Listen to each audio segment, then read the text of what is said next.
Special votes are being cast across the country on day 2 of the special voting in the 2021 local government elections. Now, let's get some analysis on this and others. We're joined now in studio by political analyst Angelo Fick. Angelo, thank you so much for your time. In fact, let's probably pick up where Ulrich left off. You know, a lot of people wanting to vote, which is a good sign. But what are the practicalities? I mean, we know that elections happen on a Wednesday. We know that this is a long weekend. The IEC has been concerned that even though we know that local government elections do draw very small numbers, that it's going to be actually a little bit worse now because of, you know, this dynamic. What's your sentiments around that? So I think the anticipation of how people will turn out is partly, or the anxiety about whether people will turn out is sort of shaped by what people have been telling us for the last 2 to 5 years, that there is greater distrust in our political institutions, in our institutions of governance, and that the disillusion at local government level for many people has meant that they've actually been alienated from local politics. And that is truly frightening, because that means that people are not really, they're not feeling empowered enough to engage the local space to change what happens on the ground, because we know that they report that there are connections and networks of corruption, patronage networks from which they feel excluded. In addition to which, it hasn't helped that so many of the larger parties have been embroiled in all sorts of problems since the 2016 local government elections, and that's caused a further erosion of trust. And then the third problem, of course, is once an election happens and is called, people have to make all sorts of arrangements to be in the right space to cast their ballot. And while we often think of migrant labour as a feature of colonial and apartheid South Africa, as we've just heard from Ulrich Hendrikse, that actually it is a feature of contemporary South Africa, that people work up to 8 hours away from where they actually live. And that, I think, has to be a concern. And I mean, let's touch on those, especially about the reasons behind, you know, some of the contestation that we are seeing. The question has been asked, are these elections really about people's lives? As you've said, you know, bread and butter issues, you know, people are really concerned about water-related issues, electricity, or are these essentially ideological battles that we are seeing playing out at the moment? So I think those two things are connected, because for the parties, it's certainly a matter of survival. These elections are about the survival of political parties in the way that they're currently formulated. For the voters, it's survival in a different sense, sometimes literal rather than just the metaphorical idea of how do we get to the next election.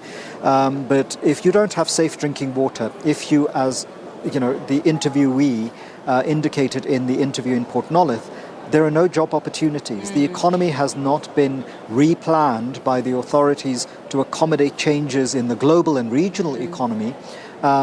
And you have the kind of mismanagement at municipal level, mismanagement at district level, that causes those remaining companies, as we've seen in the Northwest with a dairy producer, to pull out because water services that are essential to their production are not being used properly, are not being provided properly.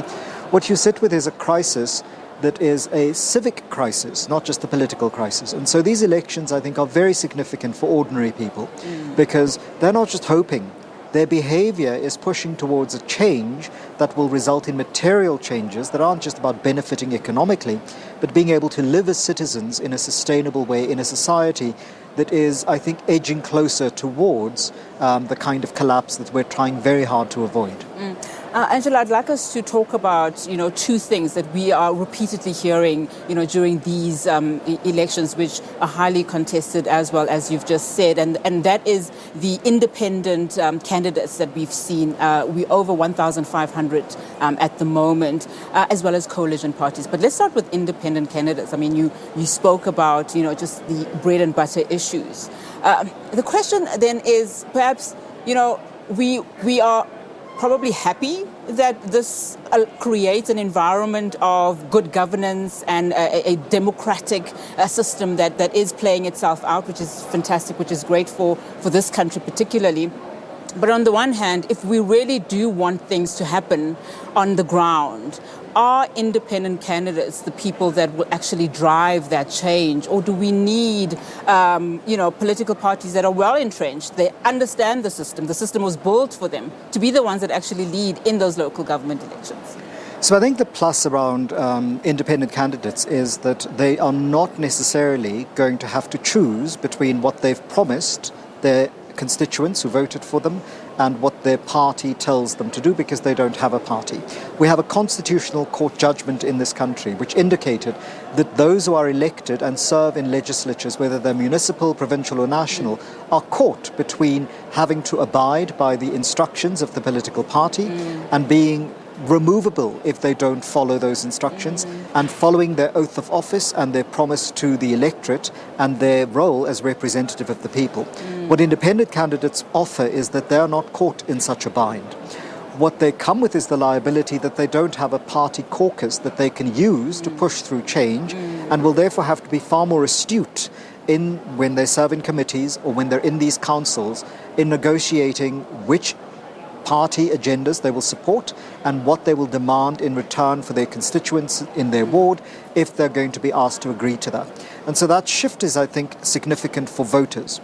The shift for parties in this regard is that this may be a wake-up call for them, because if more and more voters are voting for independent candidates, it may, we don't know if it will, but it may spur parties to actually begin to sort out their internal rot and to behave as civic actors rather than as patronage networks or power networks that simply benefit members and elites inside the party over the interests of those who voted for the party. Now, while we're excited about just this, this whole, development has kind of made way for, democracy at play or in action, as it were. Would you say then, just bringing in the coalition component, that the ruling party actually created this, this playing field that we're now seeing in terms of having more candidates coming in independently and also having more smaller political parties also coming into the fray? The demise of the ruling party has created the sort of democracy that we are seeing currently. I don't think it's simply the failures of the African National Congress that accounts for the plethora of party choices that we've seen. Those of us who are old enough to remember 1994 will remember that there were several other parties contesting. Some of them remain small parties, others have gone the way of all flesh, and new smaller parties have emerged. South Africa is by design a multi-party democracy, and the dominance of the African National Congress over the last 27 years is a fluke of all sorts of other potential histories that were denied.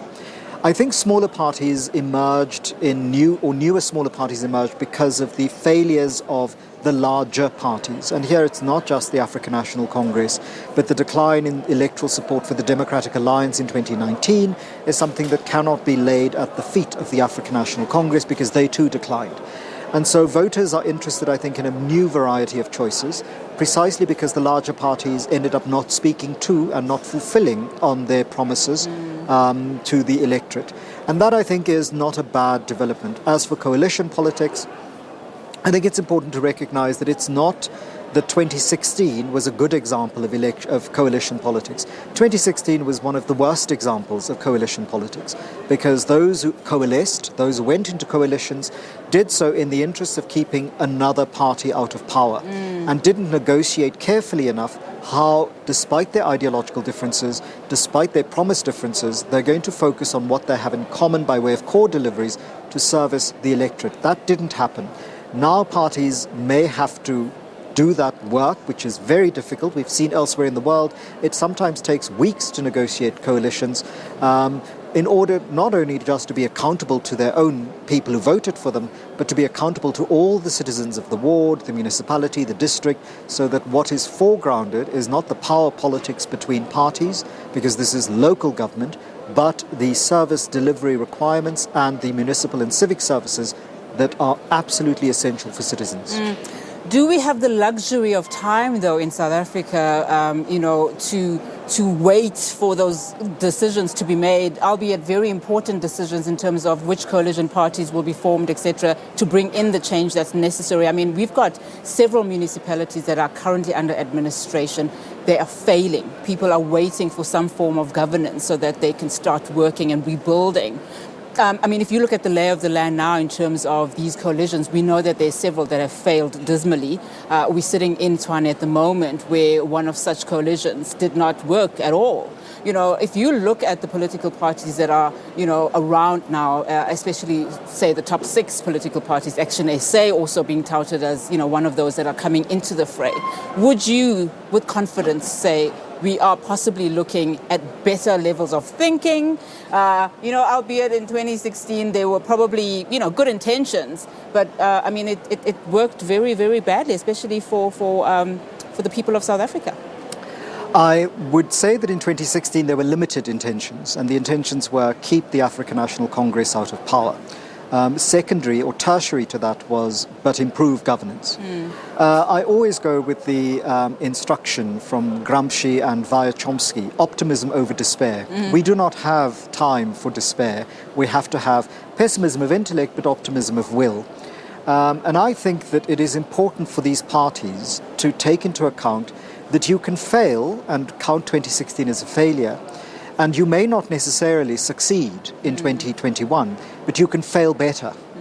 And so the negotiation should be to not repeat the mistakes of the 2016 coalitions, and there will no doubt be new mistakes, but to learn from the old mistakes and put this time round governance, civic order, and also civic delivery as primary, and put the power political issues secondary.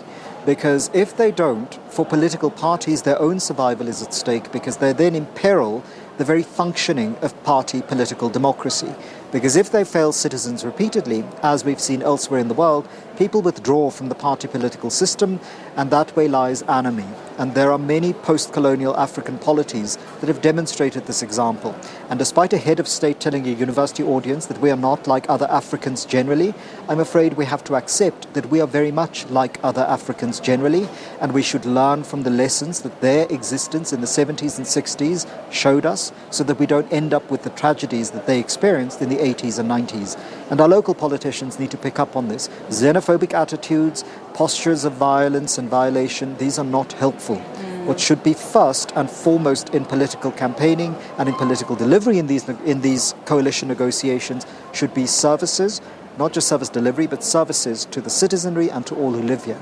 And that is what one hopes people are, despite their political rhetoric in the campaigning, doing behind the scenes. But behind the scenes, they're actually talking to one another and beginning to negotiate, and even if not with one another, inside their parties, beginning to think, what are our core principles and what will we be willing to sacrifice if we go into coalition with X or Y or Z. The question is, do we have the kind of leadership that this country actually needs? Angelo Fick, always a pleasure. Thank you so much for speaking to us.